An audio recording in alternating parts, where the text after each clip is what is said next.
क्या आपने कभी सोचा है हमारे भगवान हमसे खुश भी होते हैं कि नहीं, जब हम इतनी दान पुण्य और इतनी भक्ति करते हैं तो भी? चलिए मैं आपको बताती हूँ। ये है मेरी 1 मिनट वाली स्टोरी।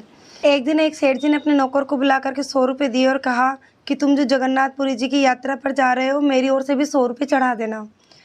नौकर ने 100 रुपये लिए, अपनी जेब में रखे और बस पैदल यात्रा पर निकल गया। यात्रा पर जाते हुए उसने देखा कि बहुत सारे साधु, संत, महात्मा जयकारा लगाते हुए जा रहे हैं, लेकिन कईयों के चेहरे को देख कर के नौकर को लगा कि पता नहीं इन्होंने कब से भोजन नहीं किया।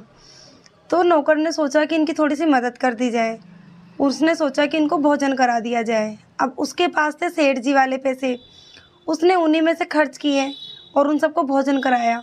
कुल खर्च आया 98 रुपये। 2 रुपये उसने वापस अपनी जेब में डाले और जगन्नाथ धाम पहुँच करके जगन्नाथ भगवान को बोला, भगवान प्रभु मेरे सेठ जी की तरफ से ये 2 रुपये स्वीकार कीजिए।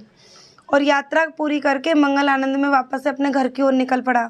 उसी रात सेठ जी को भी सपना आया और सपने में उन्हें भगवान जगन्नाथ जी ने दर्शन दिए और कहा कि सेठ जी, आपके दिए हुए 98 रुपये मुझे मिल गए, तुम पर मेरी कृपा बरसती रहे।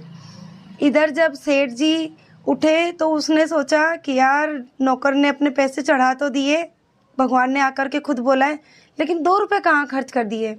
सुबह के समय जब नौकर आया तो सेठ जी ने उसने पूछा कि तुमने 98 रुपये ही कैसे चढ़ाए, 2 रुपये क्यों नहीं चढ़ाए?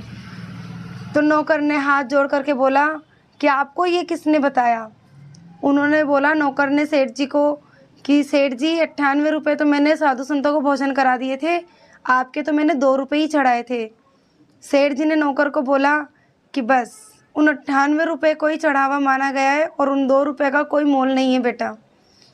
तो आप जो मानव धर्म करते हो, मानव सेवा करते हो, बस वही सबसे बड़ा धर्म है, वही सबसे बड़ी पूजा है।